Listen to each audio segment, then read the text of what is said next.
If you ask people what do they know about Smith Mountain Lake, the answer might be incomplete just because they have not seen the Ospreys enough to make a judgment. Well, the Ospreys addressed the media at Dogwood District Media Day.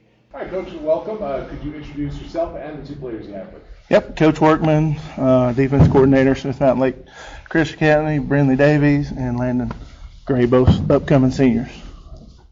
Well, welcome. First of all, tell me a little bit about the makeup of this team, maybe how many returning players you have, and what do you feel like the identity of this team is coming into the season? We're still young. We have a lot of returning kids. We were really young last year.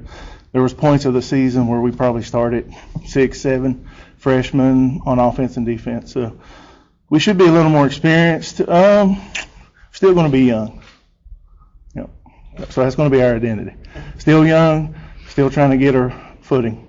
How have you seen these young players develop over the last year or two, be able to, come into the VHSL, play at that level?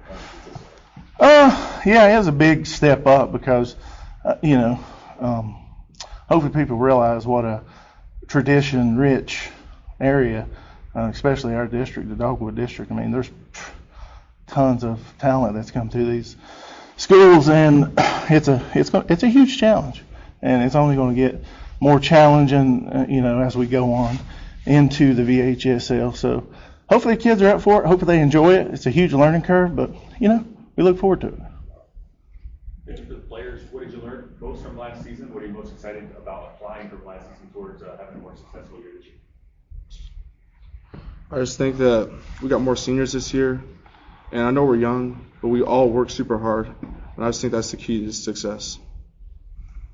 Yeah, for sure, working hard, and we do have a ton of younger kids, but it's the work that you put in that really counts.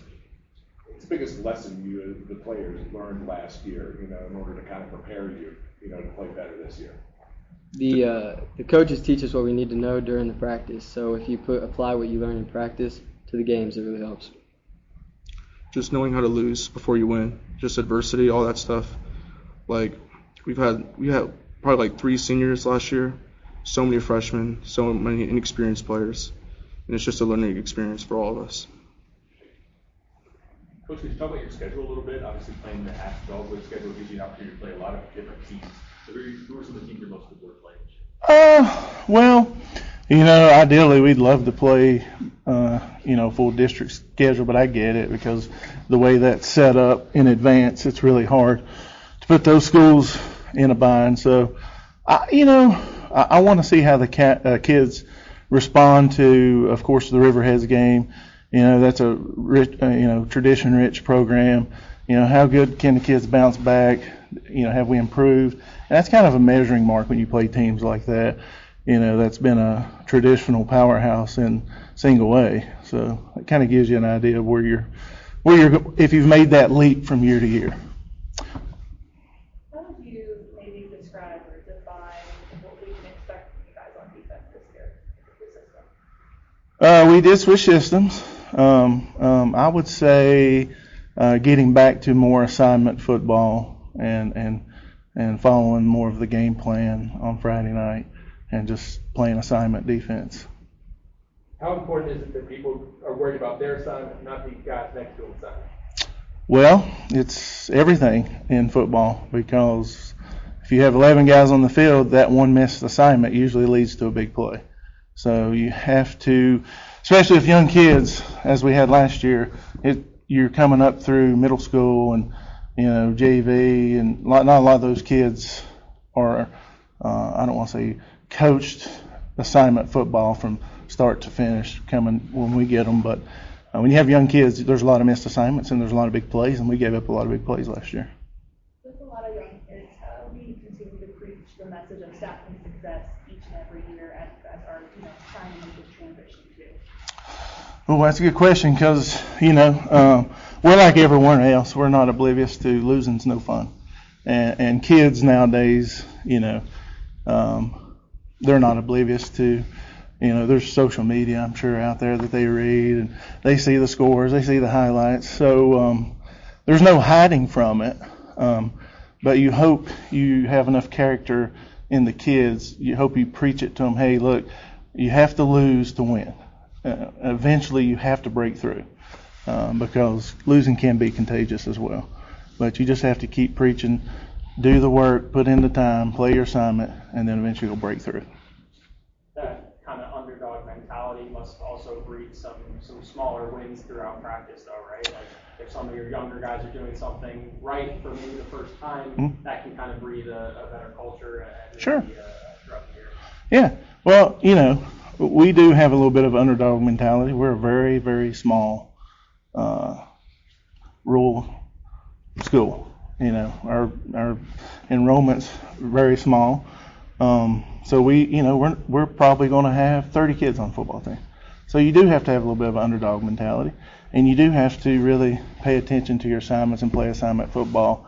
But I grew up in a small town, so that underdog mentality you can thrive under it. Offensively, we talked about the defense a little bit. Offensively, what is Smith Mountain Lake offense look like? Completely different. Being a defensive guy, we're going to a completely different type of offense. It's going to be more open field, a lot of spacing, getting away from the old traditional I formation that we've ran since the inception of the program, and that's what kids want. They want to be put into space where they can create plays, and they want to see themselves on Channel 13 football Friday night, And so it should be a lot more exciting type of offense to take the field. You guys recently hired Coach Rocco to come and be a supervisor for athletics. How does that maybe disprove y'all doing your homework to try to level up the athletic program moving forward? I would say, I'm not trying to speak for the school because I had no part in, that situation of bringing him on board. But from my understanding, it's a consultant. It's just to trying to guide us because honestly, we're just a really young school with very limited knowledge at the top and how to grow past where we're at since we've taken on to the VHSL. So, and he has a ton of experience. So I would think it would help, make sure we're putting the right foot in front of us as we continue to grow in VHSL. What do you think the biggest barrier has been, or the biggest learning curve when you're trying to make that transition? To VHSL? I would think competition's a lot of it. Yeah, competition's a lot of it because, VHSL, single A football is very competitive, and we just happen to be in a part of the state that has a ton of competitive programs. For the players, how much pride do you guys take in being the guys that laid the foundation for this? And part of the second year, you guys are in the VHSL, as you mentioned, you got to learn how to lose, as you guys have said. But how much pride are you taking in, hey, when this thing takes off, you can be responsible for kind of laying the foundation of this? A lot of pride. I've been here 5 years, varsity for 4 years, and it's just still amazing to see how this program has grown over the years. Even though we only won one game last year, I just feel so encouraged that this is my last year, and we got a lot of good players and a lot of new players that we can thrive off of and start to win games this year. Yeah, like he said, I take pride in it. I'm excited to see how we grow from last year to this year with the change up in defense and offense, and I'm just excited for this year.